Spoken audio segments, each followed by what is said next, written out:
चूंकि मैं फिर कुछ चंद मिनटों के लिए हिंदी में संबोधन करूंगा, इसलिए चूंकि मुझे लगता है इन बड़ी बड़ी इमारतों में अन्य राज्यों के लोग भी भारी संख्या में रहते हैं और उन्हें ऐसा मीडिया के माध्यम से या फिर बहुत सारे ऐसे लोग हैं जिनके माध्यम से बात जाती है और उन्हें समझ में शायद नहीं आती है और ये उन्हें लगता है कि ये बाहरी भीतरी की लड़ाई है। बिल्कुल नहीं, ये बिल्कुल बाहरी भीतरी की लड़ाई नहीं है, ये एक शोषण की लड़ाई है। जो हमारे ऊपर अत्याचार हो रहा है उसकी लड़ाई है। यहाँ बड़ी बड़ी इमारतों में जितने भी यूपी बिहार से लोग आए हैं, मैं सीधा उन्हीं से संवाद करना चाहूंगा और ऐसी बातें भले वो यहाँ तक नहीं आए हैं, लेकिन जोहार हजारीबाग, दैनिक खबर, 22 स्कोप और जो भी पंडित जी इनके माध्यम से घर में बैठकर सुन ही लेंगे। चूंकि सामने अगर सियासत करते हैं जितेंद्र को बोकारो वाले सुनेंगे, यूपी बिहार की इमारतों की संख्या ज्यादा है और चूंकि अगर सियासत खड़ी होती है तो हम सियासत पे आधा घंटा बोलते हैं, अगर जिला पुलिस खड़ी होती है तो हम जिला पुलिस से बात करते हैं। आज हम यूपी बिहार पे ही बात करेंगे क्योंकि हम विवाद नहीं चाहते हैं। हम अपना विचारधारा को स्पष्ट करना चाहते हैं कि हमारी लड़ाई यूपी बिहार के खिलाफ नहीं है, हमारी लड़ाई भारी भीतरी की लड़ाई नहीं है, हमारी लड़ाई है हमारे अधिकार की लड़ाई। आज जितने भी लोग मीडिया के माध्यम से सुनते हैं कि भारत एक संवैधानिक देश है, कोई कहीं जाके रह सकता है, बच सकता है, अरे अच्छी बात है, लेकिन ये केवल झारखंड में ही क्यों? आज जितने भी यूपी बिहार के लोग, क्योंकि उनकी संख्या ज्यादा है और ब्यूरोक्रेट्स में उनकी संख्या ज्यादा है, उनका दबदबा है, इसलिए साफ कहते हैं। आपके लोग बंगाल में भी है, हमें एक भी आंदोलन दिखाइए बंगाल की गलियों में जो अपनी भाषा और अपने अधिकार की बात किया। आपके लोग महाराष्ट्र में हैं और हजार में नहीं लाख में है। आप बताइए कब अपने महाराष्ट्र में आंदोलन किया? आपके लोग तेलंगाना में हैं, आपके नहीं, हमारे लोग झारखंड के लोग भी हैं, तेलंगाना में, तमिलनाडु में है, केरल में है, गुजरात में है, कर्नाटक में है, महाराष्ट्र में है, चंडीगढ़ में है, दिल्ली में है, आंध्र प्रदेश में है, सभी राज्यों में है। बताइए हमारे आज लोकतंत्र के चौथे स्तंभ के माध्यम से, क्योंकि ये लड़ाई भारी भीतरी की नहीं है, ये लड़ाई विभाजन की नहीं है, ये लड़ाई मानवता की है, ये लड़ाई रोटी के अधिकार की है। मेरे जितने भी यूपी बिहार के भाइयों जिनको ये लगता है, बताइए बाकी राज्यों में आपका क्या स्थिति है? बाकी राज्यों में आपका क्या अधिकार है? अरे उतना छोड़िए, हजारीबाग के सांसद और सांसद के बाप भी बिहार के हैं, बिहार के ही है ना। हाल फिलहाल बड़का गांव में थे और जयंत सिन्हा बगल में बेटा खड़ा था, जयंत सिन्हा जी के बगल में उनका बेटा खड़ा था और क्या बोला पता है? इस पुल का निर्माण हम नहीं कर पाए, मेरा बेटा करेगा। बप्पो सांसद, जयंतो सांसद, अगर बेटू और सांसद की तैयारी है।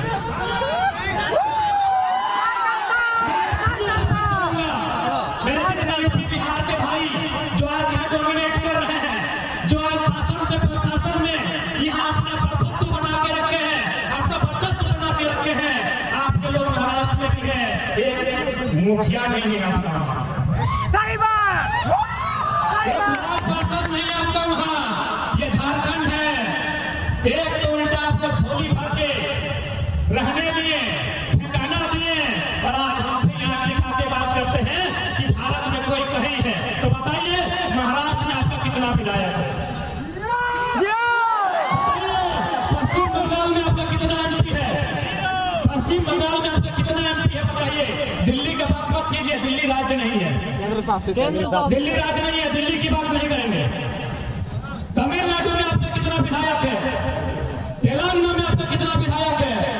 झारखंड में गिना देते हैं, जयंत सिन्हा विधायक का एमपी गिना रहे हैं, Jayant Sinha, Sanjay Singh, Sunil Singh, BD Ram, PN Singh, Nishikant Dubey,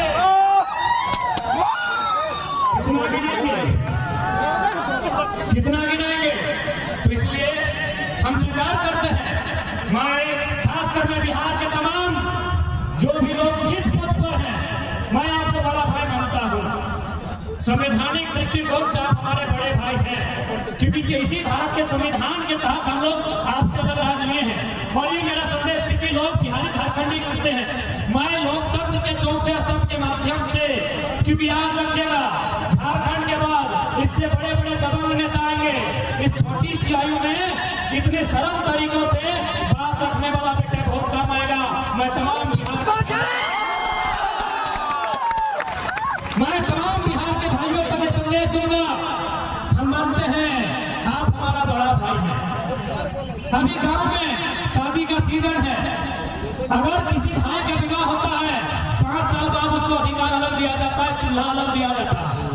yes या नो? हम लोग भाई के ब्याह भाई लोग डरता ना दे कर लो, माफी चाहे तो ध्यान करना है।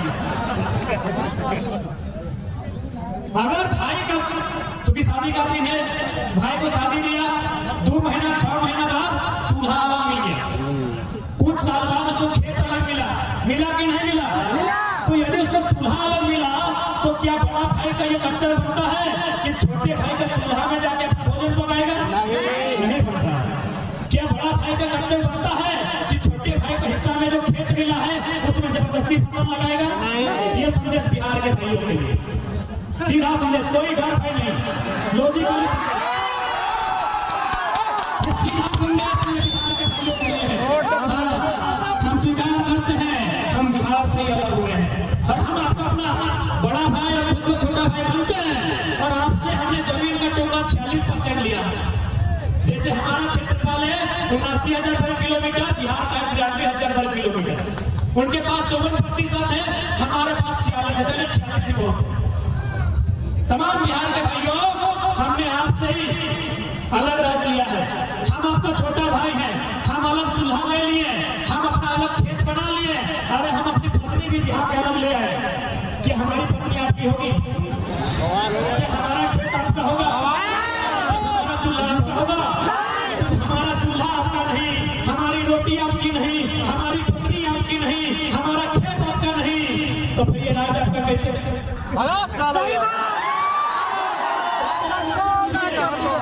एक लाइन नोट कर दीजिए। इसीलिए भगाने की लड़ाई नहीं है मेरे बिहार के भाइयों, ये भाई भाई में लड़ाई की बात नहीं है। ये बड़ा भाई जो हमको अधिकार छोटा भाई को दिया है, हम यही चाहते हैं कि वो जवानी नहीं, वास्तव में हमको अधिकार चाहते हैं। जो खेत जो हमारा 40% है, बिहार से जो हमें खेत मिला है 79,000 वर्ग किलोमीटर हमारा खेत है। झारखंड का खेत मानते हैं, हमें 79,000 वर्ग किलोमीटर में खेत मिला है। हम उस खेत में जोतने का, तोड़ने का, काटने का और उस फसल को खाने का अधिकार मांगते हैं, इससे ज्यादा कुछ नहीं मांगते।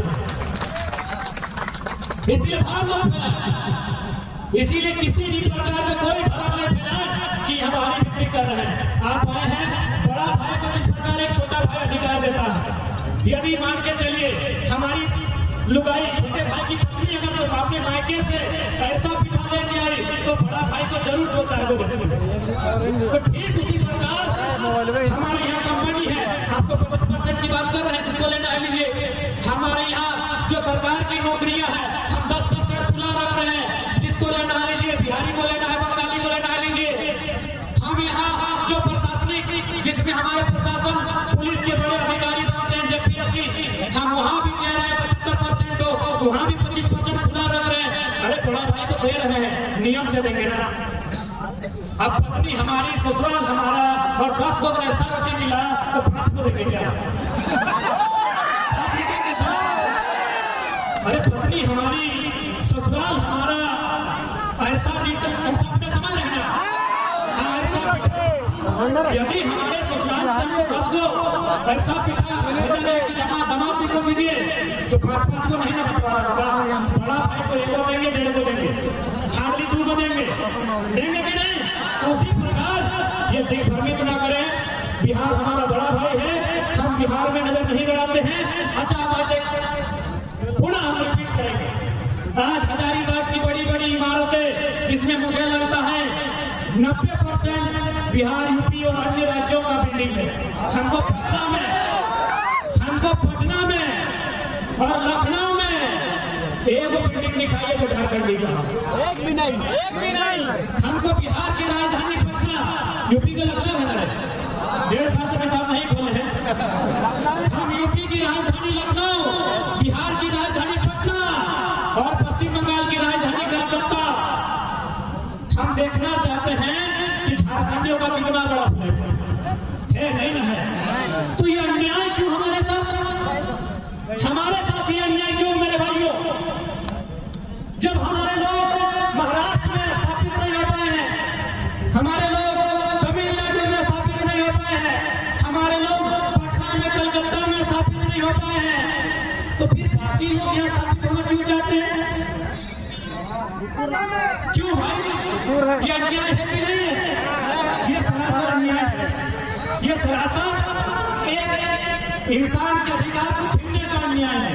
इसलिए आज मैं मीडिया के माध्यम से यहाँ जितने लोग जितना देख पा रहे हैं, कई हजार की संख्या में लोग जुटे हैं, मैं उनके माध्यम से आज इस विवाद का अंत चाहता हूँ। ये लड़ाई भारी बिक्री की नहीं है। झारखंड हमारा है और इस पर पहला अधिकार हमें मिले, यहाँ की नौकरियों में पहला अधिकार हमें मिले, यहाँ की हर सुख सुविधा में पहला अधिकार हमें मिले। बस ये इसकी लड़ाई है। मैं आपको बताना चाहूंगा, तमिलनाडु मास्टर साहब नीचे बैठ गए हैं, दादा पत्रकारिता में है, सिकंदर दा के पास बहुत अच्छी जानकारी होगी। तमिलनाडु में ग्रुप डी का फॉर्म नहीं भरते तमिलनाडु के जो मूल निवासी हैं ग्रुप डी का फॉर्म नहीं भरते। बोलता है हम लोग को जरूरत ही नहीं है, मेरा स्टेट इतना डेवलपमेंट है। तो ठीक उसी प्रकार यदि कोई बढ़िया राजनेता यदि इस राजधानी को संभाले, यदि बढ़िया ब्यूरोक्रेट्स इन दफ्तरों को संभाले, तो झारखंड में इतनी खनिज संपदा है कि हम लोग खुद इस्तेहार देंगे कि थर्ड और फोर्थ ग्रेड में 50% बंगाल बिहार यूपी को दे दिया, आइए और नौकरी कीजिए। मेरे साथियों, जैसा मुझे सूचना मिला है, तमिलनाडु में जो रेलवे का DEF लेवल का फॉर्म नहीं भरते हैं, क्योंकि वो स्टेट डेवलपमेंट स्टेट है, GDP देने वाला स्टेट है, वहाँ रोजगार का साधन है। तो सोच सकते हैं, जब तमिलनाडु इतना डेवलपमेंट है, यदि झारखंड में अच्छी पॉलिसी बन जाए तो झारखंड स्वर्ग से वास्तव में सुंदर होगा। इस बात की पूरी गारंटी है। हम लोग खुद फोन करेंगे कि मेरा दो दोस्त इंस्टाग्राम के माध्यम से पटना में दोस्ती हुआ है, फेसबुक के माध्यम से 2-4 बंगाली लोग से मेरा दोस्ती हो गया है। हम खुद फोन करेंगे कि मेरे राज्य में वैकेंसी आया है, तुम फॉर्म भरो, फिर भी हम कर देंगे।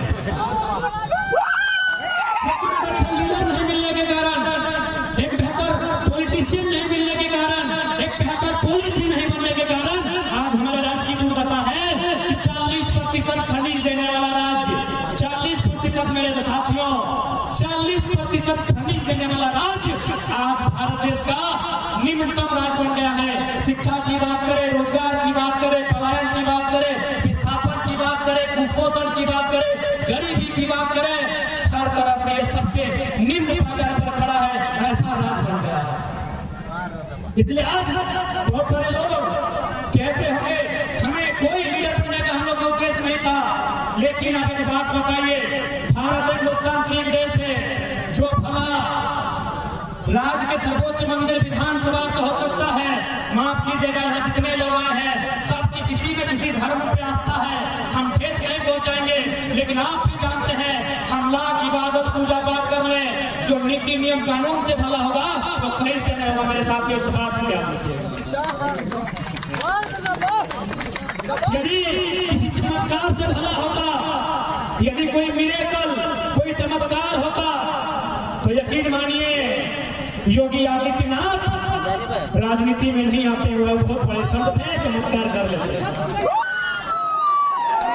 याद रखिए मेरे साथियों, यूपी के माननीय मुख्यमंत्री श्रीमान योगी आदित्यनाथ एक संत हैं, वे राजनीति में नहीं आते, क्योंकि चमत्कार जैसा आधुनिक युग में शायद ही कुछ होता। 1% हो सकता है कि हमारी आयु कम है, हम उतनी बड़ी व्यवस्था पर सवाल खड़ा नहीं करेंगे, लेकिन इतना मानिए चमत्कार जैसा अगर कुछ होता विशेष, तो माननीय योगी नाथ राजनीति में कदम नहीं रखते। मेरे साथियों, इस बात को कान खोल कर याद रखिए, क्योंकि भारत एक लोकतांत्रिक देश है। यहाँ अगर कुछ भी उद्धार होगा नियम से होगा, कानून से होगा, विज्ञान के चमत्कार से होगा, आसमानी चमत्कार से कुछ नहीं होगा मेरे साथियों। इसलिए हमें पॉलिटिक्स के लिए सोचना होगा, क्योंकि हम पॉलिटिक्स नहीं सोचते हैं। इसीलिए जयंत सिन्हा बोलता है, बप्पा बप्पा हमो बनो क्या गलत सोचता है? माननीय जयंत सिन्हा यदि सोच रहे हैं कि अपने बाद अपना बेटवा को सांसद बनाएंगे तो कोई गलत नहीं सोचो मर्दे, वो कुछ गलत नहीं सोचो क्या झारखंड के आदमी विधायक सांसद बने सोचबे नहीं करो। चार गो लड़का अली हो बोला चेहरा चमको, अरे तोर बीच के लगो एकनी के परदेशी के एमपी स्वीकार करे ले, लेकिन झारखंड के आदमी आए तो हमें विरोध करे लगे हैं। हमनी के आदमी की सोच लो ना साथे एक पुआ मिल जीता है, खड़वा मिल जीता है, बस इतने तो दुनिया है। देख दुनिया विधानसभा तक भेज, दुनिया लोकसभा तक भेज, तब पता चलता वास्तव में दुनिया कितना बड़ा। जो लोग पानी बिकने की बात करते हैं, अरे गनीमत है ये झारखंड है। आज तक बताइए हमने कितने कलेक्टर को, कितने सुप्रिंटेंडेंट को, कितने मजिस्ट्रेट को ये कहा है कि आपका राज नहीं है, आप हमारी भाषा संस्कृति को नहीं जानते हैं, आप वापस चले जाइए। क्या हमने किसी को कहा है? नहीं कहा है। महाराष्ट्र में एक मामूली ऑटो ड्राइवर आंख में आंख डाल के एसपी को बोला था, do you know Marathi? If you don't know get lost. एक मामूली टेम्पो ड्राइवर महाराष्ट्र में सुप्रिंटेंडेंट ऑफ पुलिस, जिला के पुलिस के मालिक एसपी से हाथ मिला के कहता है कि यदि आप मराठी जानते हैं तो ठीक है, नहीं तो यहाँ क्या कर रहे हैं, घर निकलिए। ये झारखंड है, ये झारखंड है। इसीलिए तो पूजा सिंघल 25 करोड़, छवि रंजन, वीरेंद्र राम, अभी बहुत सारा लिस्ट बाकी है। 24 में आएगा, अभी बहुत सारा लिस्ट बाकी है मेरे साथियों। ये झारखंड है जो आप यहाँ लोगों का घोटाला करते हैं, फिर भी लोग चुपचाप आपको सह लेते हैं। गनीमत ये महाराष्ट्र नहीं तो ये छवि रंजन की छवि खराब कर देते आप सब लोग। झारखंड के सबसे प्राचीन जिला से ठोक के बोल रहे हैं कि जिस दिन झारखंड के लोगों का कैरेक्टर मराठी और तमिलनाडु के तर्ज पर होगा ना, अच्छे अच्छे डीसी छवि रंजन की छवि खराब कर देंगे। लोग कि थोड़ा डरने लगे हैं, ये डर जाते हैं। एक मामूली थाना प्रभारी को देख के पसीना आ जाता है। गनीमत कीजिए, जिस दिन ये लोग फिर से खड़ा हो जाएंगे, और इन्हें खड़ा होना चाहिए क्योंकि इन्हें भी नहीं पता ये किस क्या पूर्वज क्या करते थे। जब बैटल ऑफ प्लासी बंगाल में, बैटल ऑफ बक्सर बिहार में 1757, 1764 जब अंग्रेजों ने बिहार में जाकर बैटल ऑफ बक्सर के माध्यम से, बंगाल में जाकर बैटल ऑफ प्लासी के माध्यम से अंग्रेजों ने भारत के लोगों को उठा के पटक दिया था, उसी टाइम हम लोग ढाल विद्रोह, चुहार विद्रोह करके अंग्रेजों को एक नंबर करवा दिया था। इस बात को याद रखिएगा। समस्या ये है कि हम लोग अपने इतिहास को जानना नहीं चाहते हैं, अपने पूर्वजों के बलिदान को जानना नहीं चाहते हैं। ये हजारीबाग की धरती आंदोलन की धरती है। यही सबसे पहले सन 1925-27 के आसपास एक नारा लगा था, दिल्ली चलो। सबसे पहले नारा हजारीबाग में लगा है, याद कीजिएगा मेरे साथ। शायद वो 1925 था, मान के चलते ये 2023 आ गया है, 100 साल का समय आया है।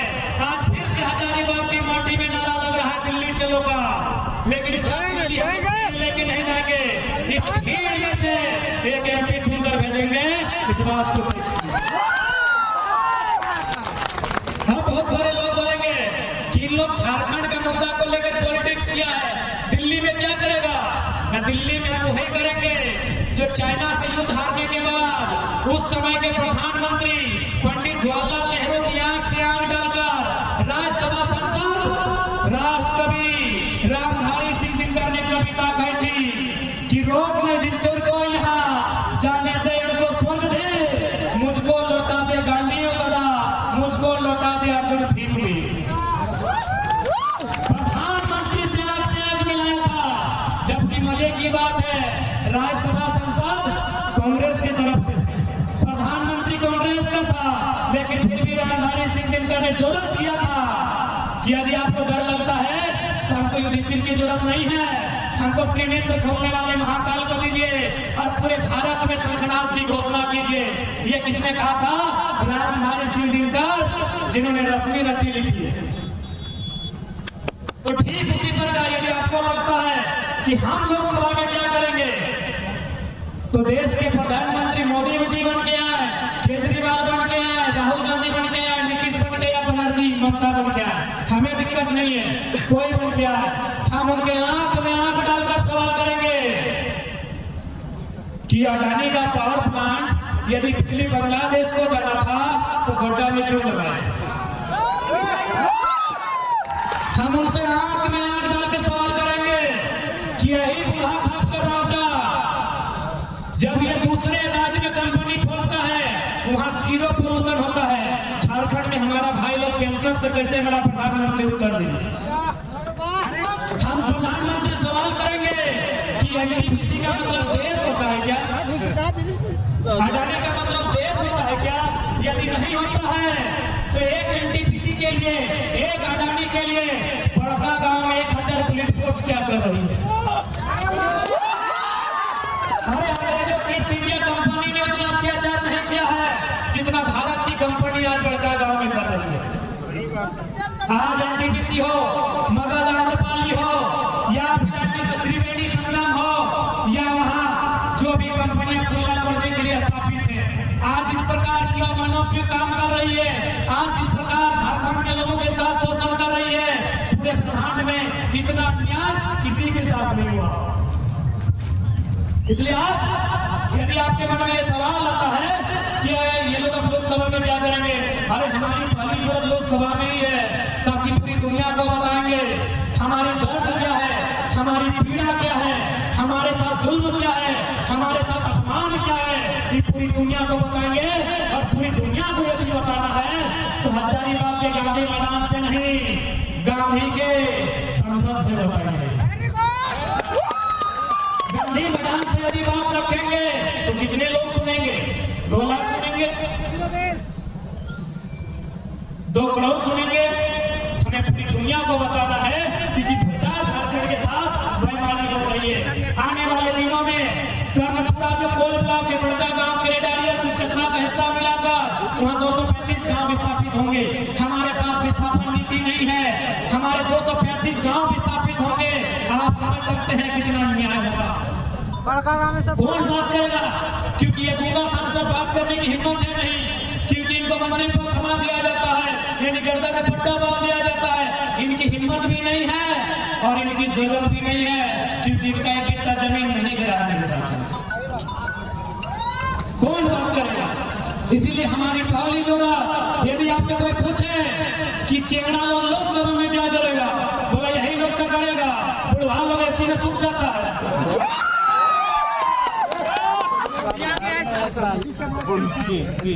फिटनेस नाम का चीज है कि नहीं?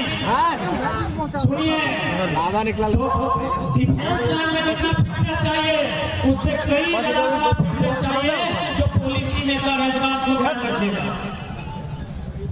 क्योंकि शरीर का जहां इस्तेमाल होता है इंसान कितना थकता है, लेकिन जहां दिमाग का इस्तेमाल होता है वहां कितनी थकावट आती है, ये तो पढ़ने वाले छात्र रात को दिया जलाकर पढ़ने वाले छात्र बताएंगे कि दिमाग खपाने में क्या मेहनत होती है। तो इसलिए वहां पर 80 साल 90 साल, देखिए हम बूढ़ों का सम्मान करते हैं, लेकिन भाई एक आयु होती है, रिटायरमेंट की एक आयु होती है। जबरदस्ती सांसद बना के भेजिएगा, वो घंटा पॉलिसी बनाएंगे। एक बात बताइए, अभी मोटे मोटी 2-4 को सांसद को धर लीजिए, पीएमसी 77 साल बुढ़ा गया,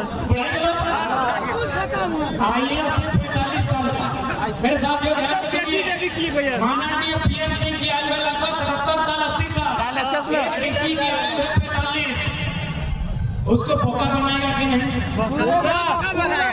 बनाएगा कि नहीं? 45 साल का डीसी, 50 साल का सीएस, 50 साल का डीजीपी, 70-80 साल का एमपी एमएलए को फोका बनाएगा कि नहीं? इसीलिए यदि 50 साल का डीजीपी है तो 25 साल का छोकरा चाहिए, 25 साल का छोकरा चाहिए। यदि 45 साल का डीसी है तो बिल्कुल 25 साल का चाहिए, क्योंकि 25 साल का जो चेहरा होगा उसको डर नहीं होगा। सामने वाला डीसी रहे चाहे डीसी रहे, सामने वाला डीसी रहे चाहे डीसी रहे, घंटा डर नहीं है, एक पैसा डर नहीं है। इसलिए डर नहीं है कि मरना एक दिन तुमको भी, यहाँ बचने के लिए कोई नहीं आया है। तुम अमृत भी किताबी बात है, और होगा कोई काल में हम विवाद नहीं करेंगे, हम बात भी नहीं करेंगे। तुम यहाँ जीने के लिए नहीं आया है। जो मेरे शरीर में ब्लड है तुम्हारे शरीर में वही ब्लड है, इसलिए हमको घंटा फर्क नहीं पड़ता है सामने वाला कितना ऊंचा पदाधिकारी। तुम्हारी भी जो पत्नी, तुम्हारी पत्नी और हमारे भाभी की भी, हम लोग भाभी लोग का खाना खाए, पत्नी है नहीं। माननीय डीसी साहब, आपकी पत्नी जो खाना बनाती है और हमारी भौजी जो खाना बनाती है वो चावल नहीं होता है, आपका वाला सोना का चावल नहीं होता। इसलिए मैं सीधा संदेश देना चाहूंगा, हम लोग इसलिए संसद में जाना चाहते हैं ताकि उनका मुकाबला कर सकें और उनसे हिम्मत लगाकर बात कर सकें। जो हिम्मत आज हम लोग यहाँ कर पाए हैं, वचन दीजिए, अगर आप लोग हमें मौका देते हैं तो हम लोग भी वचन देते हैं, लोकसभा में पटक के जोर जोर से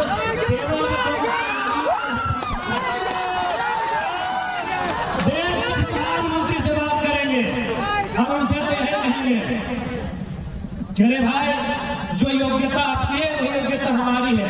बस आपका सांसद 300 था इसलिए आप पीएम बन गए, हम लोग 5 को लेके आए हैं। पीएम बनने से पहले सांसद ही होता है ना, तो भी सांसद है, हम भी सांसद बन के जाएंगे, हम भी बने हमारे लोग। और उनसे एक एक बिंदु में सवाल होगा, देश के प्रधानमंत्री से सवाल होगा कि हमारे राज्य ने आपको 40% खनिज दिया, बदले में आपने कैबिनेट का एक मीटिंग किया जांच के लिए, या सीएम अपने में बोलिए, क्योंकि फेंका फेंकी वाला भाषण नहीं सुनेंगे। देश का प्रधानमंत्री लोग खूब फेंकता है, और हमारे प्रधानमंत्री का तो कहिए मत, रहने का सर्टिफिकेट है। आप क्या कहेंगे? हेमंत सोरेन के बारे में बता देंगे। विदेश में तो है ही,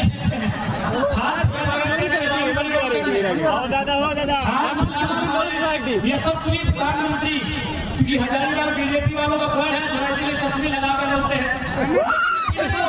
30 सेकंड में अपनी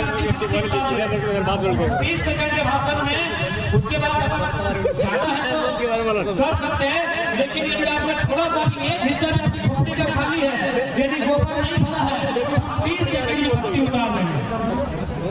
लॉजिक सुनिए, हेमंत के बारे में बोल रहा है, राज्य का विषय है, देश की बात कर रहे हैं।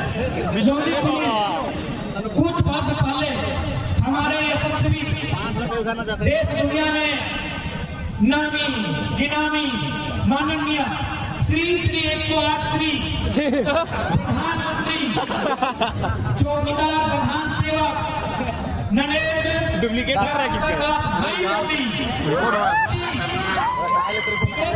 जलवायु सम्मेलन में, ध्यान से सुनिएगा, जलवायु सम्मेलन में यशस्वी प्रधानमंत्री विदेश गए थे, विषय था क्लाइमेट को लेकर। और हाल फिलहाल तो देखिए, छठा क्लास का बच्चा क्लाइमेट में सवाल किया तो क्या बोला कि क्लाइमेट चेंज नहीं हुआ है, हमारी उम्र 40 से 45 हो गई, हम चेंज नहीं। उन्होंने कहा, बकायदा उन्होंने पूरी दुनिया के सामने कहा कि हम लोग कोयला आधारित, जो कोयला पे आधारित उद्योग है वो कंट्रोल करेंगे। चूंकि कोयला आधारित उद्योग से क्या होता है, CO2 कार्बन डाइऑक्साइड, बराबर केमिस्ट्री वालों, केमिस्ट्री वालों, CO2 कोयला से, SO2 सल्फर डाइऑक्साइड कोयला से, NO2 नाइट्रोजन ऑक्साइड कोयला से।